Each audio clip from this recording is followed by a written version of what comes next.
Hello friends, for this week's media demonstration video, I'm going to show you how to use markers to finish this hippo drawing.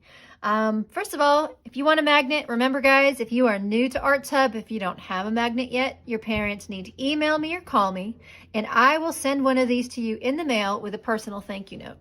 If you are not new to Arts Hub, but you don't have a magnet yet, guys, this is the time to act because I only have about 5 of these left. So if you want one, you know what to do. Get your parents involved. I will send you one. And that's what I want to do. That's why I bought them. All right, friends. But for now, we need to get going with our hippo. So the hippo drawing, guys. This is a cute drawing. You can see it's got a lot of fun elements. It's got a sign. It says, "Do not feed the hippos." I did a big sunburst back there. I just thought that was kind of cute. And also it gave me a good reason to put my magnet there. So that was another kind of a thing I did on purpose, just for fun.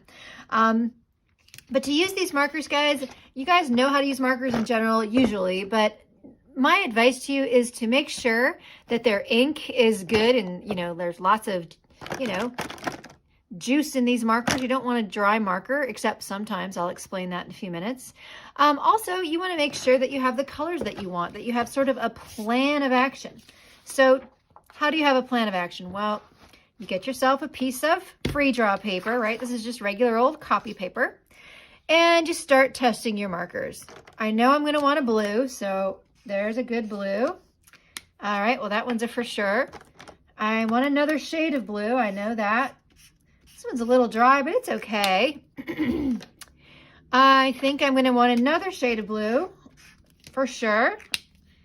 So now I've got my blues. And I'm going to do that with all the colors, but I definitely want to make sure that I have grays and tans and browns. And so this gray, I like this gray, but can you see how it's kind of dried out? And if you were to color with it really fast, it would look really dry. Some people might say, well, I don't like dry markers. And generally, I would agree with you. But for today, because this is an animal that's gray, it's a great shading marker. So what I want to do to make sure I don't lose track of this marker, and I recommend you do the same thing, is I'm going to take a piece of this tape, and I am going to mark this marker with a piece of tape. That way I know that this is my shading gray. That way when I grab it later, I know exactly where it is. I've done that different times if I wanted to make sure I had a regular yellow instead of a laser lemon. It's sometimes you just grab the wrong color. But one thing I want to talk about too, guys, is the possibility of mixing and blending colors. So I did these two on purpose. But what I want to show you is, what about this? You could say, well, I've got my blue, I've got my yellow, and then they're going to cross over, and look what happens. It creates a really cool green. So it is okay, of course. You can just use a green if you want to, but you can also mix and blend your colors, and that is a fun way to do something a little bit different than you normally do. Or you can also say, okay, well, what about this green? All right, well, let's try it with another shade of blue. And look at that, you have a different shade of green. So there's a lot of fun ways to mix and match your colors and to have a little bit of fun with it. I'm going to go into time lapse, guys, because you don't have to see me test every single marker. I don't think you want to either.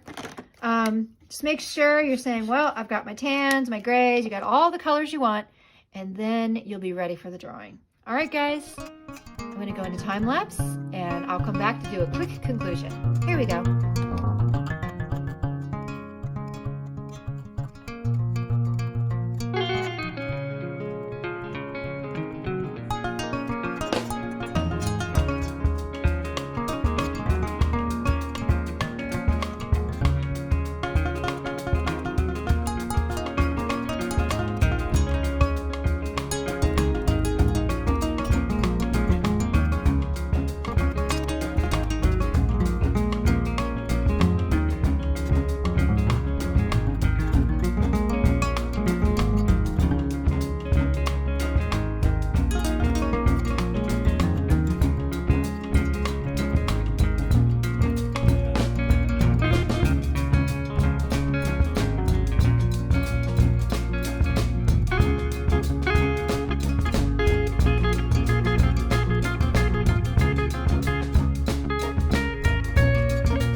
So there you go, guys. I made my drawing really colorful. I had some fun with it. Your drawing does not have to be the same colors. You can make these hippos imaginary colors.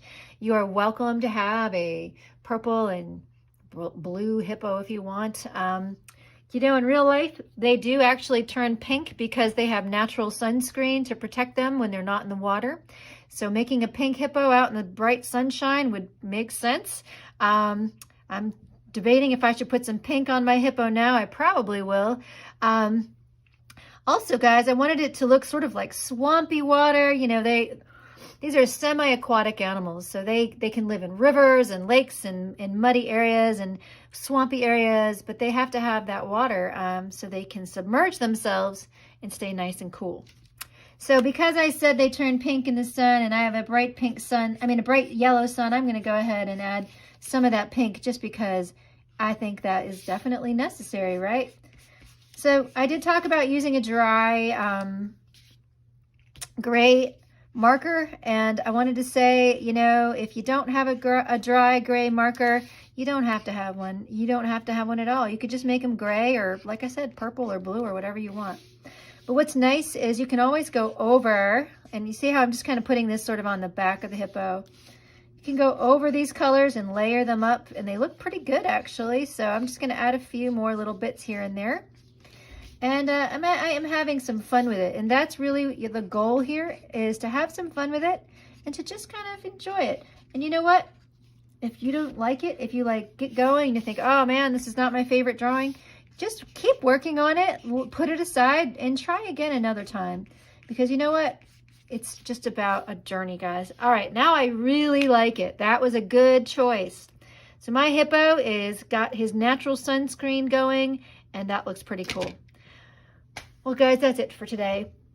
Before we end, I want to say there's no name on here, right? So if you put your name on the front and you want to do it with Sharpie, you need to do it in the bottom corner, okay? I recommend you use your initials and the year, okay?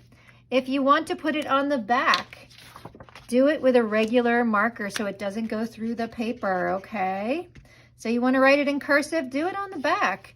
You want people to be able to identify whose artwork it is. And if you sign it in cursive on the front, or you sign it in some way that people can't read it, they're not going to be able to find you if you lose it. So please make it nice and clear. Put it on the back if you want to. Do both. Anyway, guys, that's it for today. I hope you had a good time. I know I did. I will just see you next time.